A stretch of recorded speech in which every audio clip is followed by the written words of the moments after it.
এটা কিন্তু অনেক আগে থেকে শুরু হয়েছে। এটা কিন্তু আমাদের বাঙালি চেতনা না, এটা হচ্ছে দিল্লির চেতনা। যখন মোগল সম্রাট ছিল, এই মোগল সম্রাট আকবর এই চেতনা, এই বৈশাখ থেকে চৈত্র মাস পুরো একটা বছরকে তিনি নির্ধারণ করেছিলেন, এবং যাতে করে প্রত্যেক ফসলের একটা খাজনা দেওয়া হয় প্রত্যেক বাচ্চাকে পয়লা বৈশাখের সময়। এবং সেই সময় জমিদাররা অনেকভাবে মিষ্টি বিতরণ করত। যখন জমিদাররা শেষ হয়ে গেছে, তখন হালখাতা শুরু হয়েছে যে বৈশাখ মাস আসলে সকলের হালখাতাগুলো সেগুলো ক্লিয়ার করে ফেলবে আর একটা আনন্দ উৎসব হবে। কিন্তু 1990 সালে বাংলাদেশের ঢাকা বিশ্ববিদ্যালয় থেকে চারুকলা যেই এডুকেশন শিক্ষা ব্যবস্থাপনা আছে, সেখান থেকে কিছু সংগঠন তৈরি হয়ে সেখান থেকে নতুন করে আনন্দ শোভাযাত্রা তৈরি করেছে পয়লা বৈশাখ উপলক্ষে। তখন সংগঠনের মূল ছিল কলকাতার তরুণ ঘোষ, সে নতুন করে শুরু করেছে। সেখানে বাঙালি চেতনার নামে তারা অনেক কিছু অ্যাড করেছে। দেখবেন সেখানে হাঁসের মূর্তি আছে, পেঁচার মূর্তি আছে, হনুমানের মূর্তি আছে, এরপরে বাঘের মূর্তি আছে। দেখবেন তারা এই পেঁচাটাকে ভালো করে মূর্তি বানিয়ে পেঁচাকে সামনে নিয়ে তারপরে হাঁস হনুমান এগুলোকে সামনে নিয়ে তারপরে মিছিল দেয়, আনন্দ শোভাযাত্রা করে, এটাকে আবার মঙ্গল শোভাযাত্রা বানিয়েছে। এদের মূল কাজ হচ্ছে, হিন্দুদের একটা কৃষ্টি কালচার হচ্ছে, এগুলো নিয়ে যদি মিছিল দেওয়া হয় পহেলা বৈশাখ উপলক্ষে, তাহলে সারা বছরটা মঙ্গলের দিক দিয়ে যাবে, সারা বছর তাদের দেবদেবতা তাদেরকে ভালো রাখবে। এটা হচ্ছে হিন্দুয়ানি কৃষ্টি কালচার। এগুলো মুসলমানদের কৃষ্টি কালচার কখনো হতে পারে না। এই জন্য আমাদেরকে সতর্ক থাকতে হবে। ভিন্ন দেশের কৃষ্টি কালচার বাংলাদেশে এনে তারপরে মুসলমানদের ইমানি শক্তিকে দুর্বল করে দিয়ে তাদেরকে ভিতরে শিরিক ঢুকিয়ে দিয়ে যেই চিন্তা আমাদেরকে করা হচ্ছে, এগুলো থেকে আমাদেরকে দূরে সরে আসতে হবে। পারবো তো ইনশাআল্লাহ? আমরা আগে থেকে 1971 সালে পাকিস্তানের খান পাঠানদের আদর্শ মানি নাই। এই বর্তমান যুগে এসে দিল্লির সংস্কৃতি বাংলাদেশে মানতে তো হবে না, ঠিক কিনা বলেন? এই পহেলা বৈশাখ উপলক্ষে আমাদের বাংলাদেশের ভিতরে যে কৃষ্টি কালচার আমাদেরকে দেওয়া হচ্ছে, এগুলো হচ্ছে শিরকি কৃষ্টি কালচার। মুহতারাম হাজরিন, আমি আপনাদের সম্মুখে পবিত্র কোরআনুল কারীমের 20 নম্বর পারার 15 নম্বর পৃষ্ঠার 10-11 নম্বর লাইন সূরা আনকাবুতের 1 এবং 2 নম্বর আয়াত তেলাওয়াত করেছি। আল্লাহ রাসূল সাল্লাল্লাহু আলাইহি ওয়াসাল্লামের অসংখ্য গণিত হাদিসসমূহের মধ্য থেকে সহিহ বুখারী শরীফের 71 নম্বর হাদিস পাঠ করেছি। যদি আল্লাহ তাআলা আমাকে তৌফিক এনায়েত করেন, উক্ত আয়াত এবং হাদিসকে সামনে রেখে কিছু আলোচনা করার চেষ্টা করব ইনশাআল্লাহ। ওমা তৌফিকি ইল্লা বিল্লাহ। ঈমান ভঙ্গের 10টি কারণ রয়েছে। আমরা ওযু ভাঙার কারণ জানি, কি কি কাজ করলে ওযু ভেঙে যায়, কি কি কাজ করলে নামাজ ভেঙে যায়, কিন্তু ঈমান কি কি কাজ করলে ভেঙে যায় এটা আমরা অনেকে জানি না। ওযু করেছেন, ওযু করার পরে ওযু ভঙ্গের যে 7টি কারণ আছে, যে কোনো একটা কাজ করলে আপনার ওযু ভেঙে যাবে। ওই ওযু দিয়ে আপনি আর নামাজ পড়লে নামাজ হবে। নামাজে দাঁড়িয়েছেন, নামাজ ভঙ্গের যে কারণগুলো আছে সেগুলো আপনি জানেন, সেই অনুযায়ী কাজ হলে আপনার নামাজটা ভেঙে যাবে। কিন্তু কিছু কাজ এমন আছে যেটা করলে আপনার ঈমানটাই ভেঙে যাবে। আর ঈমান যদি একবার ভেঙে যায়, ঈমান যদি নষ্ট হয়ে যায়, তাহলে কি আল্লাহর জান্নাতে ঢুকতে পারবো? তাহলে খুবই গুরুত্বপূর্ণ একটা কাজ হচ্ছে আমাদেরকে এটা জানা যে কি কি কারণে আমাদের ঈমানটা নষ্ট হয়ে যাচ্ছে। কেননা আমাদের জীবনের সবচেয়ে দামি সম্পদের নামই হলো ঈমান। সবচেয়ে দামি সম্পদের নাম কি? ঈমান। কোটি কোটি টাকার মালিক ডোনাল্ড ট্রাম্প, তার কাছে ঈমান নাই, আল্লাহর কাছে তার কোনো দাম নাই। আমেরিকার প্রেসিডেন্ট ডোনাল্ড ট্রাম্প মরে যাওয়ার পরে কি জান্নাতি না জাহান্নামী? আর বলেন জান্নাতি না জাহান্নামী? টাকা পয়সার অভাব নাই, ক্ষমতার অভাব নাই, সব কিছু আছে, কিন্তু ঈমান নাই। আর যদি গরিব হয়, সকালবেলা খেলে দুপুরে না খেয়ে থাকে, রাতের বেলা না খেয়ে থাকে, রাস্তায় ভিক্ষা করে খায়, কিন্তু তার কাছে ঈমান আছে, আল্লাহর কাছে তার দাম আছে, ঠিক কিনা? তাহলে ঈমানের দাম কম না বেশি? আর বলেন কম না বেশি? ঈমান হলো সবচেয়ে দামি সম্পদের নাম। যার কাছে ঈমান আছে তার সম্মান আল্লাহর কাছে আছে। আর যে আল্লাহর কাছে সম্মানিত, কিয়ামতের ময়দানে আল্লাহ তাআলা তাদেরকে বিনা হিসাবে জান্নাত দান করে, বলেন সুবহানাল্লাহ। তাহলে ওই ঈমান কি কি কারণে ভেঙে যায় সেগুলো জানার দরকার আছে না নাই? ঈমানের মূল্য অনেক বেশি। ঈমানের মূল্য কত? একজন ঈমানদার থাকলে আল্লাহ তাআলা কিয়ামত ঘটাবেন না, একজন ঈমানদারের এত দাম। ওই একজন ঈমানদারের জন্য গোটা পৃথিবীর সকল মাখলুকাতকে আল্লাহ তাআলা রিজিকের ব্যবস্থা করবেন। জোরে সোরে বলেন না সুবহানাল্লাহ। একজন ঈমানদারের দাম কম না বেশি? জীবিত থাকা অবস্থায় ঈমানদারের দাম আছে, মরে গেলেও ঈমানদারের দাম কম না বেশি? মরে গেলে আরো বেশি। জীবিত থাকা অবস্থায় একজন ঈমানদার থাকলে ওই একজন ঈমানদারের উসিলায় আল্লাহ তাআলা গোটা পৃথিবীর সকল মাখলুকাতকে রিজিকের ব্যবস্থা করবে। তাহলে দাম কম না বেশি? বিয়ে করার সময় যখন জামাই যায়, ওই জামাইয়ের উসিলায় কিন্তু সকল বরযাত্রীরা খায়। ঠিক কি না? সকল বরযাত্রীর ওই জামাইয়ের উসিলায় খায়, কিন্তু অনেকে জানে না যে জামাইয়ের উসিলায় খাচ্ছে। যে এলাকায় জামাই যায় সেই এলাকার কুকুরটাও ভালো খায় সেই দিকে, ঠিক কি না? ওই এলাকার কুকুরটাও সেই জামাইয়ের উসিলায় ভালো খায়, কিন্তু যখন কুকুরটা জামাইকে দেখে ওই খাবার খায় আর কুকুর জামাইকে দেখে ঘেউ ঘেউ করে, কুকুর নিজেও জানে না কার উসিলায় আজকে ভালো খাচ্ছে, ঠিক কি না? তো আমাদের সমাজে এমন কিছু মানুষ আছে, ইমানদারদের উসিলায় তারা দুনিয়াতে বেঁচে আছে, ইমানদারদের উসিলায় তারা দুনিয়াতে টিকে আছে, সেই ইমানদারদেরকে আবার জঙ্গি বলে গালি দেয়, ঠিক কিনা বলেন? এরকম লোক আছে না নাই? এরা হচ্ছে যারা এই কুকুরের থেকেও নিকৃষ্ট। কুকুর যেভাবে জামাই চিনে না, জামাইয়ের কদর বুঝে না, জামাইয়ের উসিলায় ভালো খায়, আবার জামাই দেখলে ঘেউ ঘেউ করে। কিছু নাস্তিকার মুরতাদ আছে, ইমানদার চিনে না, ইমানদার দেখলে ঘেউ ঘেউ করে, তারা কুকুরের থেকেও নিকৃষ্ট, ঠিক কিনা বলেন? কিন্তু আল্লাহ তাআলা ইমানদারদেরকে এতটা দাম দিয়েছেন, এতটা মর্যাদা দিয়েছেন, একজন ইমানদার থাকবে আল্লাহ তাআলা পৃথিবী ধ্বংস করবেন না, পৃথিবী আল্লাহ তাআলা রেখে দিবে। এই ইমানদার যখন মরে যাবে আল্লাহ তাআলা কি দিবেন? এই যে দুনিয়া আছে, এই দুনিয়ার সমান 10 দুনিয়ার মতো একটা জান্নাত তার আমলনামায় দিয়ে দিবে, বলেন সুবহানাল্লাহ। তাহলে ইমানদারের দাম কম না বেশি? আরো জোরে বলেন, কম না বেশি? তো এই ইমান, এত দামি সম্পদ আপনার কাছে থাকবে আর আপনার উপরে বিপদ আসবে না, এটা হতে পারে? অর্থাৎ ইমান যেহেতু আপনার কাছে আছে, আপনার উপরে বিপদ আসবে, কষ্ট আসবে, মুসিবত আসবে, অনেক ঝড় আসবে, তুফান আসবে, কিন্তু ইমান হারা হওয়া যাবে।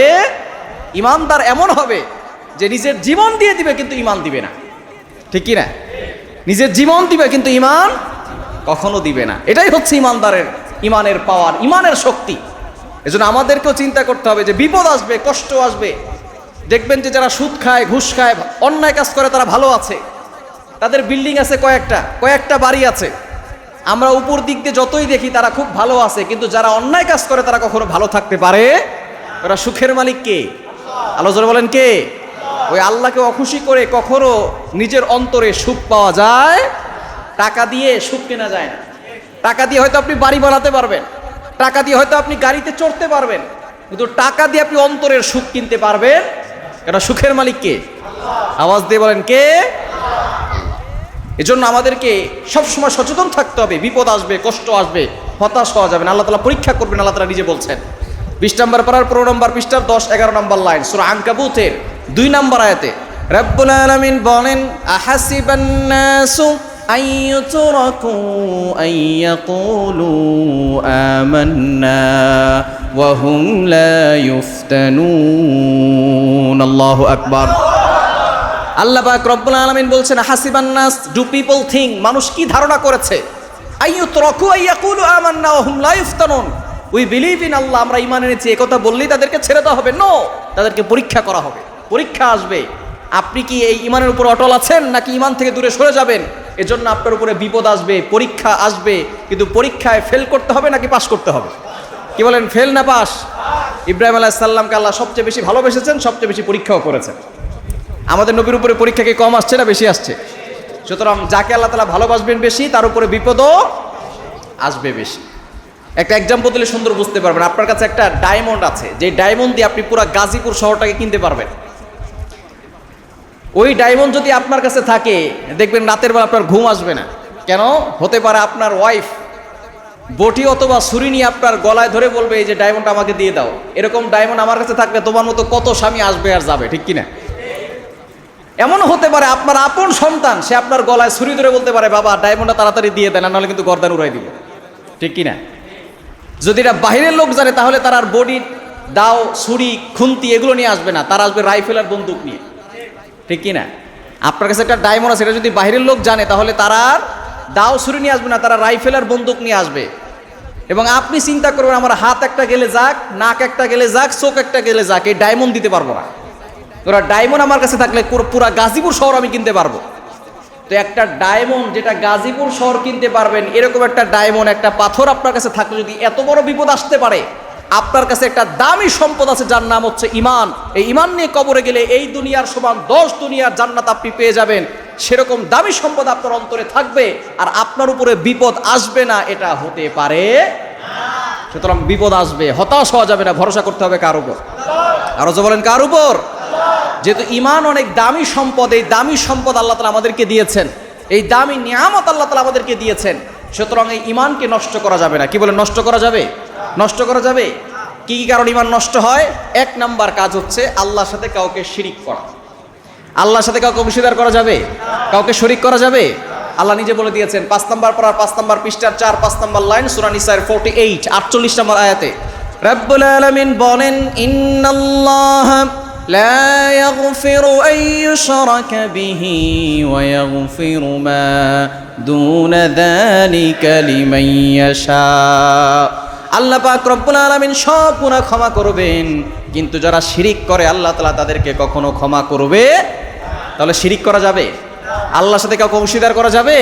এই শিরিক থেকে দূরে সরে আসতে হবে। সাহাবায়ে কেরামদের ঈমান ছিল এতটা মজবুত, তারা জীবন দিয়ে দিয়েছে তারপরে কখনো ঈমান দেন নাই। এরকম ঈমানদার হওয়ার দরকার আছে না নাই? আর রাজলাম আছে না নাই? নবীজি সাল্লাল্লাহু আলাইহি ওয়াসাল্লামের অন্যতম একজন সাহাবী আব্দুল্লাহ ইবনে হুযায়ফা রাদিয়াল্লাহু তাআলা আনহু, তিনি এক যুদ্ধে গিয়েছেন, তার সাথে অল্প কয়েকজন সাহাবী ছিলেন। তারা রোম সম্রাটের কাছে গ্রেফতার হয়েছে। আব্দুল্লাহ ইবনে হুযায়ফা রাদিয়াল্লাহু তাআলা আনহু তিনি যখন বন্দী হয়ে গেলেন, রোম সম্রাট সুপার পাওয়ার, তিনি চিন্তা করছেন মুসলমানদের কথা অনেক শুনেছি, মুসলমানদের ঈমান কত একটু পরীক্ষা করে দেখব, এই ঈমানদারদের শক্তি কেমন আমি একটু যাচাই বাছাই করে দেখতে চাই। আব্দুল্লাহ ইবনে হুযায়ফা রাদিয়াল্লাহু তাআলা আনহু তিনি ছিলেন সুদর্শন সুঠামদের অধিকারী। নবীজি সাল্লাল্লাহু আলাইহি সাল্লাম যদি কখনো কোনো বাদশার কাছে চিঠি প্রেরণ করার জন্য অথবা কোনো কিছু হাদিয়া দেওয়ার জন্য পাঠাতেন, তখন এই আব্দুল্লাহ ইবনে হুযায়ফা রাদিয়াল্লাহু তাআলা আনহুকে চয়েস করে পাঠাতেন। বলেন আল্লাহু আকবার। রোম সম্রাটের সামনে যখন এই মুসলমানদেরকে নেওয়া হলো, রোম সম্রাট সুপার পাওয়ার, অল্প সংখ্যক এই মুসলমানদের দল দেখে, কাফেলা দেখে তিনি বললেন, তোমাদের এই দলের ভিতরে লিডারকে আমার সামনে নিয়ে আসো। আব্দুল্লাহ ইবনে হুযায়ফা রাদিয়াল্লাহু তাআলা আনহু সামনে হাজির হয়ে গেলেন। আমি হলাম এই দলের আমির, নবীজি সাল্লাল্লাহু আলাইহি সাল্লাম আমাকে আমির বলে নিযুক্ত করে দিয়েছেন। আব্দুল্লাহ ইবনে হুযায়ফা রাদিয়াল্লাহু তাআলা আনহুকে দেখে রোম সম্রাট বললেন, তুমি আমার কাছে আসো, আমার পাশে বসো। এবার খ্রিস্টান যারা, তারা চিন্তা করছে, মনে করেছিলাম মুসলমানদেরকে মনে হয় শেষ করে ফেলবে, কিন্তু আমাদের বাদশা জাহাপনা সে তো আব্দুল্লাহ ইবনে হুযায়ফাকে তার পাশে নিয়ে বসালেন। কারণটা কি? আব্দুল্লাহ ইবনে হুযায়ফা সুদর্শন চেহারার মালিক ছিলেন, শুধু তাই নয় সুঠামদের অধিকারী ছিলেন, দেখতেও সুন্দর ছিল, বিচক্ষণ ব্যক্তি ছিলেন এবং অনেক বড় বীরত্ব ছিল তার। এবার খ্রিস্টান বাদশা তাকে অফার করলো, আব্দুল্লাহ ইবনে হুযায়ফা তুমি যদি তোমার ঈমানকে ছেড়ে দাও, আমি আমার রাজত্বের অর্ধেক সম্পদ তোমাকে দিয়ে দিব। শুধু তাই নয়, আমার একজন সুন্দরী রমণী আছে, আমার একজন সুন্দরী কন্যা আছে, তুমি যদি ঈমানকে ছেড়ে দাও, আল্লাহর প্রতি বিশ্বাস ছেড়ে দাও, খ্রিস্টান হয়ে যাও, আমার সুন্দরী কন্যার সাথে তোমার বিবাহের ব্যবস্থা করব। আব্দুল্লাহ ইবনে হুযায়ফা রাদিয়াল্লাহু তাআলা আনহু তিনি এমন ঈমানদার ছিলেন, তিনি ডাক দিয়ে বলতেছেন, ইয়া কালবার রোম, হে রোমের কুকুর, ভালো করে শুনে রাখো। কেমন ঈমানদার দেখেন। এই রোমের বাচ্চা হয়তো তাকে দুনিয়া থেকে বিদায় করতে পারে, প্রথমে হয়তো লোভ দেখিয়েছে, সে প্রথমেই ডাক দিয়েছেন, ইয়া কালবার রোম, হে রোমের কুকুর, তুমি শুনে রাখো, তুমি আমাকে যে অফার দিয়েছো সেটা তো সম্ভব হতেই পারে, তোমার রাজত্ব আমাকে দিতে পারবা, কিন্তু যেটা তোমার জন্য অসম্ভব, তুমি আমার ডান হাতে সূর্য দিবে, বাম হাতে যদি চন্দ্র দাও এবং পুরা পৃথিবী যদি আমার নামে লিখে দাও, তারপরও আমি যে ঈমান আল্লাহর প্রতি এনেছি, ঈমান কখনো ছাড়বো না। বলেন আল্লাহু আকবার। কেমন ঈমানদার ছিল তারা। আব্দুল্লাহ ইবনে হুযায়ফা রাদিয়াল্লাহু তাআলা বলছেন, যদি সকল সম্পদ আমাকে দিয়ে দেওয়া হয়, তারপরও আমি আমার ঈমান কখনো ছাড়বো। এবার বাচ্চা রেগে আগুন হয়ে বলছে, তাকে জেলখানায় ভরে দাও। ডক্টরকে বলে দিয়েছে, যখন তার একেবারে শেষ সময় চলে আসবে, ক্ষুধার কারণে সে যখন দুনিয়া থেকে বিদায় নেবে, তখন তাকে খাবার পেশ করবে। খাবার কি দেওয়া হবে? শুয়োরের গোশত আর মদের পানি দেওয়া হবে। আব্দুল্লাহ ইবনে হুযায়ফা রাদিয়াল্লাহু তাআলা আনহু কয়েকদিন জেলখানায় বন্দী, তার সাথে আরো কয়েকজন সাহাবী আছেন। তিনি জেলখানায় বন্দী রইলেন। একেবারে যখন শরীর দুর্বল হয়ে গেছে, এমন সময় ডক্টর এসে বলতেছে, বাচ্চা জাহাপনা, এখন কিন্তু আব্দুল্লাহ ইবনে হুযায়ফার একেবারে শেষ প্রান্ত, খাবারের কারণে শরীর একেবারে দুর্বল। বাচ্চা জাহাপনা বলতেছে, ঠিক আছে, তাহলে তার সামনে শুয়োরের যে গোশত আছে আর মদের পানি, সেগুলো তার সামনে দাও, দেখি খায় কিনা। এখন মাসআলা হচ্ছে, যদি জীবন বাঁচানোর প্রয়োজন হয়, তখন শুয়োরের গোশত খাওয়া জায়েজ আছে। শুয়োরের গোশত খাওয়া কি জায়েজ আছে জীবন বাঁচানোর জন্য। আব্দুল্লাহ ইবনে হুযায়ফা রাদিয়াল্লাহু তাআলা আনহুর সামনে যখনই এই শুয়োরের গোশত দেওয়া হলো আর মদের পানি দেওয়া হলো, তখন তিনি চিন্তা করছেন, যদিও জীবন বাঁচানোর জন্য এই সময় শুয়োরের গোশত খাওয়া জায়েজ, কিন্তু এখন জীবন বাঁচানোর প্রশ্ন নয়, এখন প্রশ্ন হচ্ছে ঈমানের প্রশ্ন। এখন প্রশ্ন কিসের প্রশ্ন? ঈমানের প্রশ্ন। এখন চাইলে আমি শুয়োরের গোশত খেয়ে আমি আমার জীবনকে বাঁচাতে পারি, কিন্তু আমার ঈমানকে বাঁচাতে পারবো না। এই খ্রিস্টান বাদশার সামনে আমি সুরের গোস্ত খাবো না, মদের পানীয় খাবো না। লাথি মেরে সকল খাবারগুলো ছুঁড়ে ফেলেছে।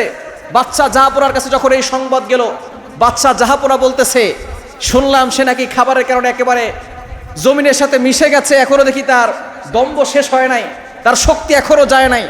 একজন বলে উঠতেছে, যদিও তার খাবারের কারণে শরীর দুর্বল হয়েছে কিন্তু ঈমান দুর্বল হয় নাই। জোরে সোরে বলেন আল্লাহু আকবার।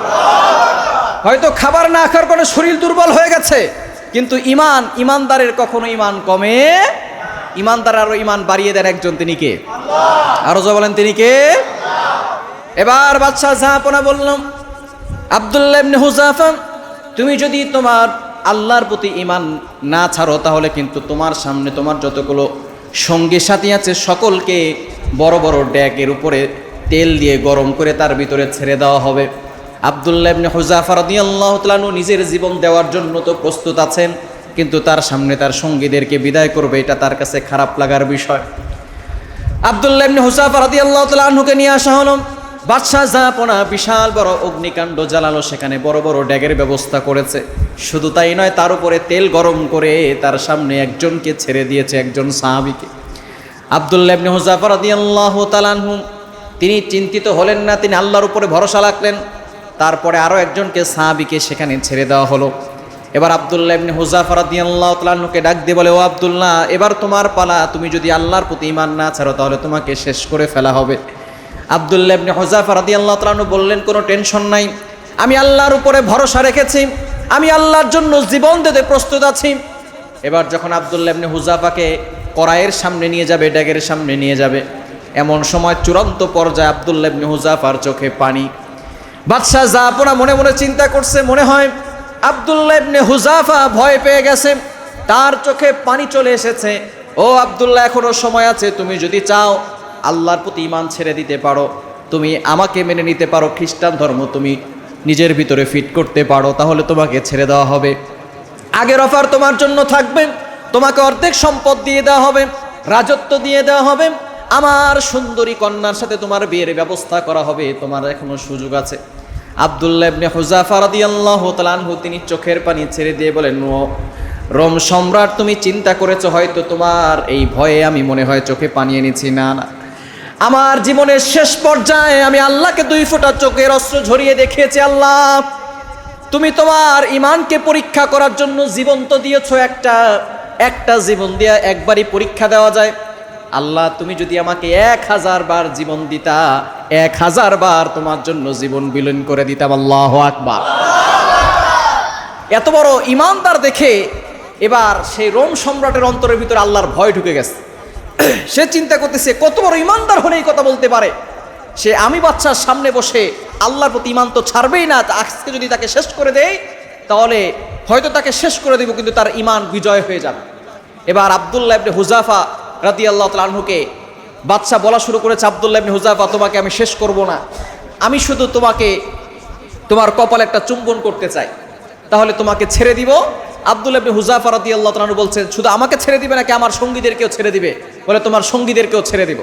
আব্দুল্লাহ ইবনে হুযাফা রাদিয়াল্লাহু তাআলা আনহু মনে মনে চিন্তা করছেন, যদি আমার কপালে একটা চুম্বন করার কারণে যদি আমার সকল সঙ্গীদেরকে ছেড়ে দেওয়া হয় তাহলে এটাতে কোনো আপত্তি নাই। তিনি তার জামার আস্তিনটাকে কপালে রাখলেন, বাদশা সেখানে চুমু দিছে, তারপরে তাদের সকলকে ছেড়ে দিয়েছে। এখানে আল্লাহ পাক রব্বুল আলামিন ঈমানদারদের বিজয় ঘটিয়েছেন, বলেন আল্লাহু আকবার। ওমর রাদিয়াল্লাহু তাআলা তখন খলিফা। ওমর রাদিয়াল্লাহু তাআলার কাছে যখন এই সংবাদ গেল, তখন তিনি মনে মনে চিন্তা করছেন, মনে হয় আব্দুল্লাহ ইবনে হুযাফা সহ তার সঙ্গী সাথীদেরকে মনে হয় বাদশা শেষ করে দিবে। কিন্তু সকল কাফেলা যখন একসাথে মদিনায় প্রবেশ করলো, ওমর রাদিয়াল্লাহু তাআলা আনহু ডাক দিয়ে বললেন, কিভাবে তোমরা এভাবে বিজয় লাভ করে ফিরলে? পুরা ঘটনা যখন আমিরুল মুমিনিন খলিফাতুল মুসলিমিনের কাছে বলা হলো, ওমর রাদিয়াল্লাহু তাআলা আনহু বললেন, আব্দুল্লাহ ইবনে হুযাফার ঈমান অনেক শক্তি, অনেক মজবুত। আব্দুল্লাহ ইবনে হুযাফা যে কাজ করেছে, আল্লাহ পাক রব্বুল আলামিন ঈমানদারদেরকে বিজয় দিয়েছেন। সুতরাং যে আব্দুল্লাহ ইবনে হুযাফাকে বাদশা চুম্বন করেছে, গোটা মুসলমান জাতির উচিত আব্দুল্লাহ ইবনে হুযাফার কপালে চুমু খাওয়া, বলেন আল্লাহু আকবার। তাহলে যদি আমরা ঈমানদার হই, বিজয় দিবেন একজন, তিনি কে? আওয়াজ দিয়ে বলেন, তিনি কে? ঈমানদারদের ঈমান তো এমন হবে, যত ঝড় আসুক, তুফান আসুক, তারা কখনো ঈমানকে ছাড়বে। আব্দুল্লাহ ইবনে হুযাফা রাদিয়াল্লাহু তাআলা আমাদেরকে শিখিয়ে দিয়ে গেছেন, এক নম্বরে আমাদেরকে ইমানটাকে মজবুত করতে হবে। ইমান যেই কাজে যেই কারণে ভেঙে যায় সেই কারণটা হচ্ছে আল্লাহর সাথে কাউকে অংশীদার করা যাবে কি বলেন? অংশীদার করা যাবে? অংশীদার করা যাবে? শিরিক করা যাবে না। আল্লাহ তাআলা সব গুনাহ ক্ষমা করবেন, কিন্তু শিরিকের গুনাহ আল্লাহ তাআলা কখনো ক্ষমা করবে। কিন্তু আমাদের সমাজে শিরিক আছে না নাই?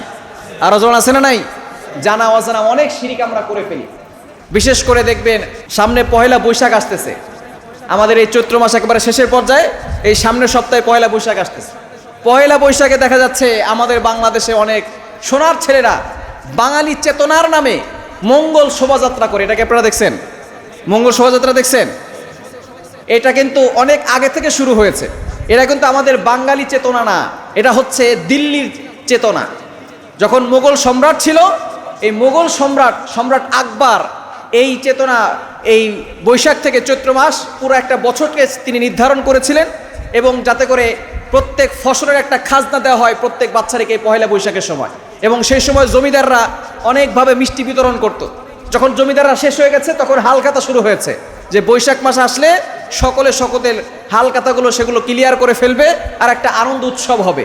কিন্তু 1990 সালে বাংলাদেশের ঢাকা বিশ্ববিদ্যালয় থেকে চারুকলা যেই এডুকেশন শিক্ষা ব্যবস্থাপনা আছে, সেখান থেকে কিছু সংগঠন তৈরি হয়ে সেখান থেকে নতুন করে আনন্দ শোভাযাত্রা তৈরি করেছে পয়লা বৈশাখ উপলক্ষে। তখন সংগঠনের মূল ছিল কলকাতার তরুণ ঘোষ, সে নতুন করে শুরু করেছে।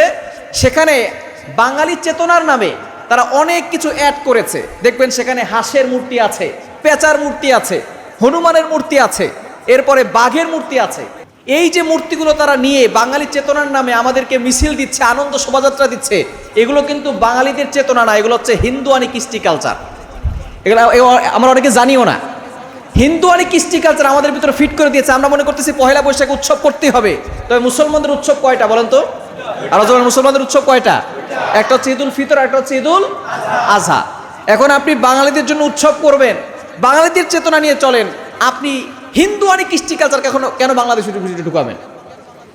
যেমন ধরেন তাদের একটা দেবতা আছে, তার নাম হচ্ছে লক্ষ্মী দেবী। লক্ষ্মী দেবীর স্বামী হচ্ছে বিষ্ণু দেবতা।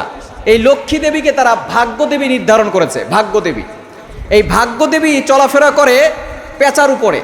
দেখবেন তারা এই পেঁচাটাকে ভালো করে মূর্তি বানিয়ে পেঁচাকে সামনে নিয়ে, তারপরে হাঁস, হনুমান এগুলোকে সামনে নিয়ে তারপরে মিছিল দেয়, আনন্দ শোভাযাত্রা করে। এটাকে আবার মঙ্গল শোভাযাত্রা বানিয়েছে।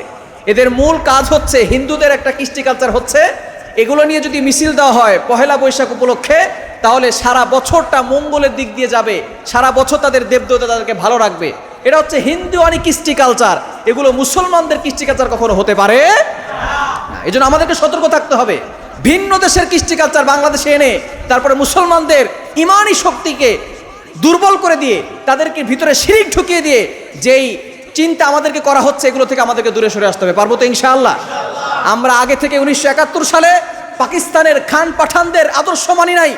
এই বর্তমান যুগে এসে দিল্লির সংস্কৃতি বাংলাদেশে মানতে দেওয়া হবে না, ঠিক কিনা বলেন? এই পহেলা বৈশাখ উপলক্ষে আমাদের বাংলাদেশের ভিতরে যে কৃষ্টি কালচার আমাদেরকে দেওয়া হচ্ছে, এগুলো হচ্ছে শিরকি কৃষ্টি কালচার। এগুলো থেকে আমাদেরকে দূরে সরে আসতে হবে। পারবো তো ইনশাআল্লাহ? কখন উৎসব পালন করবে? দুইটার বেশি উৎসব কখনো পালন করবে। একটা কি বলেন তো? ঈদুল ফিতর, আর একটা ঈদুল আজহা। আমাদের মনে থাকবে তো ইনশাআল্লাহ? মনে থাকবে তো ইনশাআল্লাহ? লক্ষ লক্ষ মুসলমানদের সন্তানদেরকে এই পহেলা বৈশাখের মঙ্গল শোভাযাত্রার নামে ইমানকে ধ্বংস করে দিচ্ছে। এটা ভণ্ডামি আর প্রতারণা ছাড়া কিছুই হতে পারে না, ঠিক কি না? এজন্য আমাদেরকে সতর্ক থাকতে হবে। আমরা ইমানদার, আমাদের ইমান যাতে করে নষ্ট না হয়ে যায়। 1 নাম্বার ইমান নষ্ট হয় কি কারণে বলেন তো? শিরিক করার কারণে।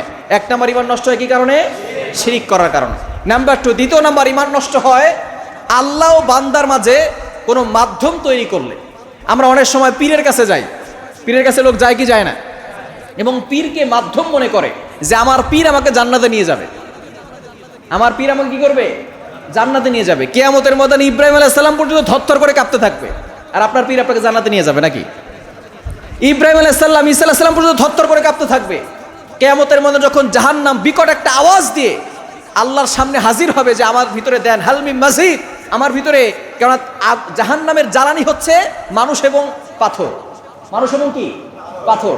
এই জাহান্নাম এতদিন পর্যন্ত সে তার ভিতরে খাবার চাচ্ছে, খাবার হচ্ছে জাহান্নামী মানুষরা। তো কিয়ামতের মধ্যে এত বিকট আওয়াজ করবে, ইব্রাহিম আলাইহিস সালাম পর্যন্ত থরথর করে কাঁপবে। সে বলবে আজকে আমি আমার বাবার ক্ষমা চাই না, আল্লাহ আজকে আপনি আমাকে বাঁচান। ঈসা আলাইহিস সালাম পর্যন্ত সে বলবে লা আসআলুকাল উম্মি ওয়ালা উখতি, আমি আমার ভাইকে, আমার বোনকে, আমার মাকে কাউকে চাই না, আল্লাহ আপনি আজকে আমাকে বাঁচান। এমনকি জিবরাইল সাল্লাম পর্যন্ত আল্লাহর কুদরতির পায়ে বসে পড়বে যে আল্লাহ আজকে ইয়া নাফসি, আজকে আপনি আমাকে বাঁচান। আর আপনি মনে করছেন আপনার পীর আপনাকে জান্নাতে নিয়ে যাবে। সূরা জুমারের ভিতরে, সূরা মারিয়ামের ভিতরে আল্লাহ তাআলা জানিয়ে দিয়েছেন, আল্লাহ পাক রব্বুল আলামিন বলছেন ওয়াকুল্লুহুম আতিহি ইয়াউমাল কিয়ামাতি ফারদা, কিয়ামতের ময়দানে প্রত্যেকটা মানুষ নির্জনে একাকী ভাবে আল্লাহর সামনে দাঁড়াবে। একাকী আল্লাহর সামনে দাঁড়াতে হবে, আপনাকে আল্লাহর সামনে একাই দাঁড়াতে হবে। আপনার পীর, আপনার বাবা, যাদেরকে যেটা বানিয়েছেন, কেউ আপনার পাশে থাকবে। এটা তো এমনিতেই বোঝা, যখন আপনি মরে যান আপনার সাথে কি পীরও মরে যায় নাকি? কি বলেন, আপনার সাথে কেউ মরে যাবে? আপনার কাছের মানুষ, আপনার স্ত্রী আপনার সাথে যাবে না, আপনার মেয়েটা পর্যন্ত আপনার কাছে যাবে না। মরে যাওয়ার পরে যে ছোট্ট মেয়েটা আপনাকে বাবা বলে ডাকে, সেই মেয়েটা আপনার কাছে যাবে না, কারণ আপনি লাশ হয়ে গেছেন। এজন্য আল্লাহ এবং আল্লাহর মাঝে, বান্দার মাঝে কোনো মাধ্যম তৈরি করা যাবে না, এটা একটা শিরক হয়ে যায়। সে মনে করে যে সে এমন কিছু কাজ করবে যাতে করে আল্লাহ আমাকে ক্ষমা করে দিবে, আল্লাহ আমাকে জান্নাতের ব্যবস্থা করবে, এরকম চিন্তা ভাবনা করাও শিরিক হয়ে যাবে এবং ঈমান নষ্ট হয়ে যাবে। এই চিন্তা ভাবনা থেকে আমরা দূরে সরে আসবো, পারবো তো ইনশাআল্লাহ। 3 নাম্বার হচ্ছে কোনো মুশরিক বা কাফেরকে কাফের মনে না করা। আমাদের সমাজে অনেক মানুষ আছে, তারা বলে যে সে কাফের হলে কি হয়েছে, তারটাও তার ধর্ম ঠিক আছে, এরকম অনেকে বলে কি বলে না? আর বলে কি বলে না? বলা যাবে না। যে কাফের সে কাফের, যে মুশরিক সে মুশরিক, এটা আপনাকে বলতেই হবে। যে সমস্যাগুলো, সেগুলো যদি আমরা না বলি তাহলে কে বলবে? আপনার কোনো একটা সমস্যা হয়েছে, ডাক্তারের কাছে গিয়েছেন, এখন ডাক্তার আপনার প্রয়োজনীয় চিকিৎসা করে আপনার ওষুধ দিয়েছে, কিছু মেডিসিন দিয়েছে, আর বলেছে এটা এটা করবেন না। এখন ডাক্তার যদি বলে এটা এটা করবেন না, বললে আমি ভয় পাবো, তো আপনি আমাকে কিছু বলবেন, তাহলে আমি বলবো না, তাহলে আপনি সুস্থ থাকতে পারবেন নাকি আরো অসুস্থ হয়ে যাবেন। কিন্তু যদি আপনার সমাজে যে সমস্যাগুলো, এগুলো যদি ওলামায়ে কেরাম না বলে, তাহলে কে বলবে? এজন্য যেটা সমস্যা সেটা আমাদেরকে বলতে হবে। এজন্য আমাদেরকে সবসময় চিন্তা করতে হবে আল্লাহ এবং আল্লাহর মাঝে কাউকে কি করা, মাধ্যম না বানানো। এবং 3 নাম্বার হচ্ছে কোনো কাফের মুশরিকরে কাফের মনে না করা, মুশরিক মনে না করা। যদি এটা কেউ মনে না করে তাহলে তারও ঈমান থাকবে না। 4 নাম্বার হচ্ছে নবীজি সাল্লাল্লাহু আলাইহি ওয়াসাল্লামের আদর্শকে শ্রেষ্ঠ আদর্শ মনে না করা। আমরা অনেকে মনে করি যে বর্তমান যুগে এসে আমাদেরকে মদিনার যুগে ফিরে যেতে হবে। কেন? কেননা যদি আমরা আদর্শ সন্তান হতে চাই, আদর্শ মানব হতে চাই, আদর্শ বাবা হতে চাই, আদর্শ শ্বশুর হতে চাই, যে যে সেক্টরে আছেন সেই সেক্টর থেকে নবী সাল্লাল্লাহু আলাইহি ওয়াসাল্লামকে ফলো করতে হবে, ঠিক কি না? আদর্শ হিসেবে আমরা কাকে মানবো বলেন তো? নবীজি সাল্লাল্লাহু আলাইহি ওয়াসাল্লামকে। যদি কেউ মনে করে যে শ্রেষ্ঠ আদর্শ নবী সাল্লাল্লাহু আলাইহি ওয়াসাল্লাম ছিলেন না, অন্য কেউ ছিলেন, তাহলে তার ঈমান থাকবে। আদর্শ শ্রেষ্ঠ হিসেবে আমাদেরকে মানতে হবে কাকে বলেন তো? হযরত মুহাম্মদ রাসূলুল্লাহ সাল্লাল্লাহু আলাইহি ওয়াসাল্লাম। আল্লাহ তাআলা নিজে বলে দিয়েছেন, কোরআন খুলেন 28 নম্বর পারা 5 নম্বর পৃষ্ঠার 9-10 নম্বর লাইন, সূরা হাশরের 7 নম্বর আয়াতে আল্লাহ বলছেন, ওয়ামা আতাকুমুর রাসূলু ফাখুযুহু ওয়ামা নাহাকুম আনহু ফান্তাহু। নবী যেটা এনেছেন সেটা ধরো, আর নবী যেটা নিষেধ করেছেন সেটা ছেড়ে দাও। এজন্য নবী সাল্লাল্লাহু আলাইহি ওয়াসাল্লাম যেটা করেছেন আমরা সেটাই করব, নবী সাল্লাল্লাহু আলাইহি ওয়াসাল্লাম যেটা নিষেধ করেছেন সেটা আমরা ছেড়ে দিব। পারবো তো ইনশাআল্লাহ? তাহলে 4 নাম্বার কি বলেন তো? নবীজির আদর্শকে শ্রেষ্ঠ আদর্শ মনে করা। যে আদর্শ মনে করবে না তার ঈমান থাকবে না। এরপরে 5 নাম্বার হচ্ছে ইসলামের কোনো বিধানকে নিয়ে হাসি ঠাট্টা করা। আমাদের সমাজে অনেক মানুষ আছে ইসলামের বিধানকে নিয়ে হাসি ঠাট্টা করে। কারো দেখবেন একটু দাড়ি হয়েছে, একটু ঘন দাড়ি হয় নাই, সে তাকে হাসি ঠাট্টা করে বলে ছাগলের মতো দাড়ি হয়েছে। এরকম বলে কি বলে না? কি বলেন, বলে কি বলে না? খবরদার, এটা কখনো বলবেন না।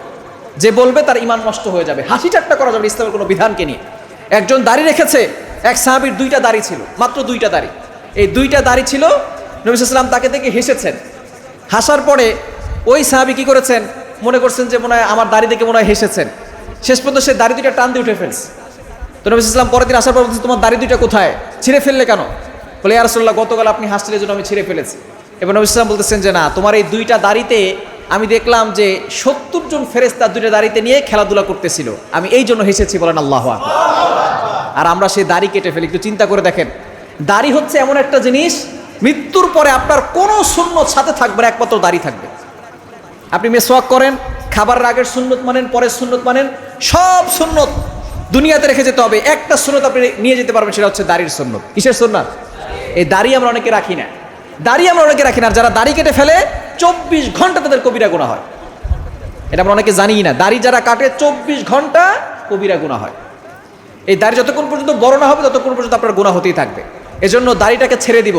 নবীজি সাল্লাল্লাহু আলাইহি ওয়াসাল্লামকে ভালোবেসে একটা সুন্নতকে আমরা বাস্তবায়ন করব, এই দাড়ির কারণে হতে পারে যে ফেরেশতারা এই দাড়ি দেখেই আমাদের জন্য সহজ করে দিতে পারেন, এবং আল্লাহ তাআলা এই দাড়ির জন্য হতে পারে আমাদের কবরের আযাবকে মাফ করে দিয়ে কবরখানা জান্নাতের বাগান বানিয়ে দিতে পারে। এজন্য দাড়ি রাখতে পারবো তো ইনশাআল্লাহ। নবীজি সাল্লাল্লাহু আলাইহি ওয়াসাল্লামকে আদর্শ মানতে হবে এবং নবী সাল্লাল্লাহু আলাইহি ওয়াসাল্লামের প্রত্যেকটা সুন্নাহকে আমাদেরকে মানতে হবে। 5 নাম্বার হচ্ছে ইসলামের কোনো বিধানকে নিয়ে হাসি ঠাট্টা করা যাবে। একজন দেখা যাচ্ছে আগে ইমানদার ছিল না, নামাজ পড়তো না, এখন সে নামাজ পড়া শুরু করেছে, দাড়ি রাখা শুরু করেছে, আমরা তাকে নিয়ে হাসি ঠাট্টা করি, খবর এটা কখনো করা যাবে? ওমর রাদিয়াল্লাহু তাআলা আনহু সবচেয়ে বড় সন্ত্রাস ছিলেন। ওমর রাদিয়াল্লাহু তাআলা যখন ইসলামকে কবুল করেছেন, আল্লাহ পাক রব্বুল আলামিন তাকে দুনিয়াতেই জান্নাতের গ্যারান্টি দিয়ে দিয়েছে।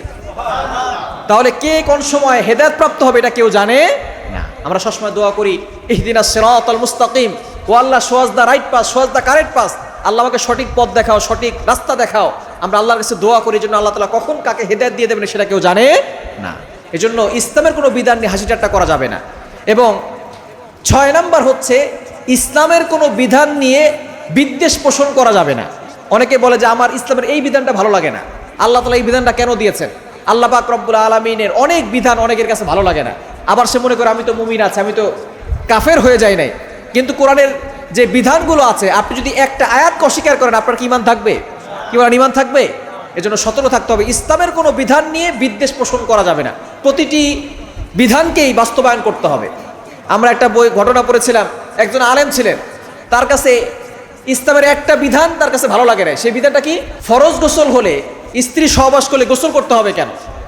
এটা হচ্ছে তার প্রশ্ন, যে ইসলামের ভিতরে যে একটা বিধান দিয়েছে যে স্ত্রী সহবাস করার পরে গোসল করার বিধান কেন দিয়েছে আল্লাহ তাআলা, সেটা লজ্জাস্থান ধৌতকলিত হয়ে যায়, তা আবার গোসল করার কি দরকার? বর্তমান চিকিৎসা বিজ্ঞানীরা গবেষণা করেছে যে একজন মানুষ যখন তার গোসল ফরজ হয়, সে যখন গোসল করে তখন সে মানুষটা সুস্থ থাকতে পারে, তার মেধা ভালো থাকে, বড় বড় রোগ থেকে সে বাঁচতে পারে। বলেন আল্লাহু আকবার। ইসলামের প্রতিটা বিধানই হচ্ছে মানুষের জন্য কল্যাণকর বিধান। কিন্তু একজন আলেম ছিল, তার ভিতরে একটা প্রশ্ন ছিল যে এই বিধানটা আমার কাছে ভালো লাগে না। আর একজন খ্রিস্টান মেয়ে ছিল, যার সবসময় ভালো লাগতো যে সে যদিও খ্রিস্টান কিন্তু মনের ভিতরে ছিল যে ইসলাম ধর্মের সব বিধানগুলো আমার কাছে খুব ভালো লাগে। যখন এই আলেম মারা গেছে, মারা যাওয়ার পরে তাকে দাফন করা হয়েছে, কোনো কারণে তার কবর খনন করা হয়েছে। কবর খনন করার পরে দেখে যে সেখানে আলেমের লাশ নাই, একজন মেয়ের লাশ আছে। আলেমের লাশ নাই, আছে কার লাশ? একজন মেয়ের লাশ। তো যখন মেয়েটাকে দেখার পরে অন্য জায়গার একজন লোক চিনতে পারছে, চেনার পরে বলতেছে যে এই মেয়েটা লাশ সেখানে কেন? এটা তো মুসলমান লাশও না, এটা হচ্ছে একটা খ্রিস্টান মেয়ের লাশ। এখন গবেষণা করতে করতে সেই মেয়ের বাসায় গেছে, যাওয়ার পরে বলতেছে যে আপনার মেয়ে এমন কি কাজ করেছে, আপনার মেয়েকে কোথায় দাফন দিয়েছে? সেই যেখানে দাফন দিয়েছিল সেই দাফনের জায়গা কবর খনন করে দেখে যে আলেমকে সেখানে দাফন দিয়েছিল, সেই আলেমের লাশ খ্রিস্টান মেয়ের কবরে, আর খ্রিস্টান মেয়ের লাশ যেহটা আলেমের কবরে চলে গেছে। এবার তাদেরকে বলা হয়েছে কি এমন আমল করতো, কোনো আমল কি সে করতো? বলে যে না, কোনো আমল সে করতো না, তবে সে সবসময় আমাদেরকে বলতো যে আমার ইসলাম ধর্মের প্রত্যেকটা বিধানই ভালো লাগে। যে খ্রিস্টান মুসলমান হয়েছে কিনা আল্লাহ ভালো জানে মৃত্যুর আগে, কিন্তু তার কাছে সবসময় এমন কথা শোনা যেত যে ইসলামের প্রতিটি বিধান আমার কাছে ভালো লাগতো, যার কারণে আল্লাহ তাআলা এমন ব্যবস্থাপনা করে দিয়েছেন একজন আলেম তার ইসলামের সব বিধান মানতো, সে নামাজ পড়তো, রোজা রাখতো, হজ করতো, যাকাত দিত, সব কিছু ঠিক ছিল এবং কোরআনের জ্ঞানও ছিল। কিন্তু শুধুমাত্র একটা বিধান নিয়ে তার ভিতরে সন্দেহ ছিল, যার কারণে মৃত্যুর পরে খ্রিস্টান যে ইসলামকে ভালোবাসতো সেই আলেমের জায়গায় আল্লাহ তাআলা খ্রিস্টান মেয়ের ব্যবস্থা করেছে আর আলেমকে খ্রিস্টানের কবরে পৌঁছে দিয়েছে। এজন্য ইসলামের কোনো বিধান নিয়ে আপনি বিদ্বেষ পোষণ করবেন না। আল্লাহ তাআলা যেটা বলেছেন আমাদের কল্যাণের জন্যই বলেছেন, ঠিক কি না? এই বিশ্বাস স্থাপন করা যাবে তো ইনশাআল্লাহ। 7 নাম্বার, জাদু করা যাবে না। আমরা অনেকে জাদু করি, ব্ল্যাক ম্যাজিক করি, কুফরি কালাম করি। জাদু করলে ঈমান থাকবে না। জাদু থেকে আমাদেরকে দূরে সরে আসতে হবে। আমরা অনেকে ক্ষতি করার জন্য জাদু করি, আর যারা জাদু করে তারা কখনো ভালো থাকতে পারে না। যারা জাদু করে তারা কখনো ভালো থাকতে পারে না, কখনো জাদু করা যাবে না। আমি এই কিছুদিন আগে এক জিনের সাথে কথা বলেছি।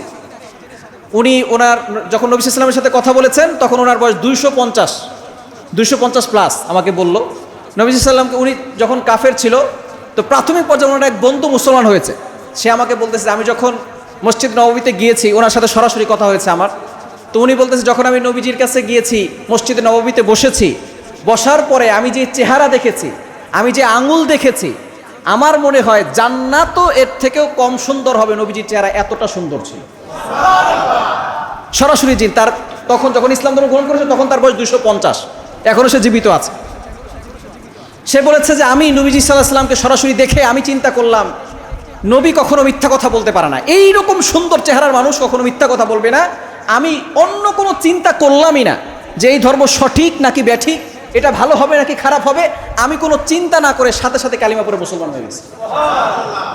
এখনো জিন জাতিদের আগে আল্লাহ তাআলা অনেক বয়স দিয়েছেন, এখন অনেক সাহাবী জিন এখনো আছেন, অনেক সাহাবী জিন এখনো আছেন।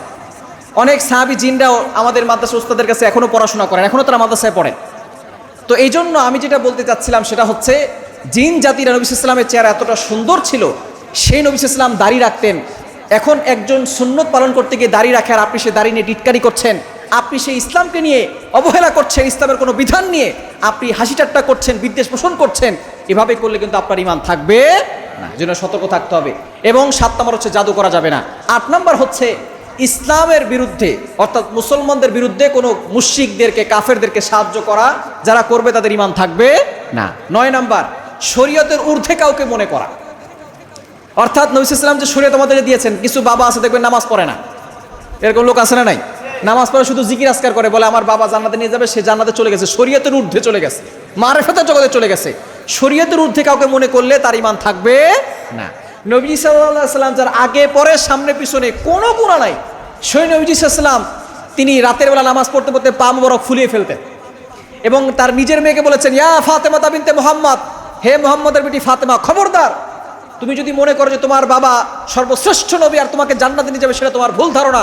জান্নাতে যেতে হলে তোমাকে নিজেকে ইবাদত করতে হবে, নামাজ পড়তে হবে, তাহলে তুমি জান্নাতে যেতে পারবা। আর এখন আমরা বলি যে শরীয়তের ঊর্ধ্বে চলে গিয়ে মারিফাত জগতে চলে গেছে, তার নামাজ লাগে না, রোজা লাগে না, হজ লাগে না, যাকাত লাগে না, তার পায়ে সেজদা দিলে তার ঘর তাওয়াফ করে নাকি কাবা শরীফ তাওয়াফ করা হয়। এটা ভণ্ডামি ছাড়া আর কিছুই হতে পারে না, ঠিক কিনা বলেন? এজন্য আমাদেরকে সতর্ক থাকতে হবে। ঈমান যদি মজবুত করতে হয়, ঈমান যদি শক্তিশালী করতে হয়, একমাত্র আমরা আল্লাহকে বিশ্বাস করব, আল্লাহকে ছাড়া কোনো কাফেরকে, কোনো মুশরিককে আমরা সাহায্য করা যাবে তো ইনশাআল্লাহ। এবং 10 নম্বর হচ্ছে দিন থেকে, ইসলাম থেকে মুখটাকে ফিরিয়ে নেওয়া।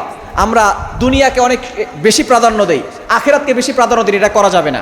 আখিরাতকে বেশি প্রাধান্য দিতে হবে, কারণ আমাদের আসল জগৎ, আসল ঠিকানাই হচ্ছে কবর, ঠিক কিনা? এজন্য ইসলাম থেকে, দিন থেকে মুখ ফিরিয়ে নেওয়া যাবে না। এই 10টি কারণে আমাদের ঈমান নষ্ট হয়ে যায়, ঈমান নষ্ট করা যাবে না। কেননা ঈমান থাকলে আল্লাহ পাক রব্বুল আলামিন এই দুনিয়ার সমান 10টা এবং তার মনে যা যা চাইবে, অর্থাৎ 11টা দুনিয়ার সমান জান্নাতের আমলনামা দিয়ে দিয়ে বলেন সুবহানাল্লাহ। আল্লাহ তাআলা আমাদের সকলকে ঈমান যাতে করে নষ্ট না হয়, ঈমান যাতে করে মজবুত আকারে ধরে রাখতে পারি, আল্লাহ তাআলা আমাদের সকলকে তৌফিক দান করেন, সকলে বলেন আমিন।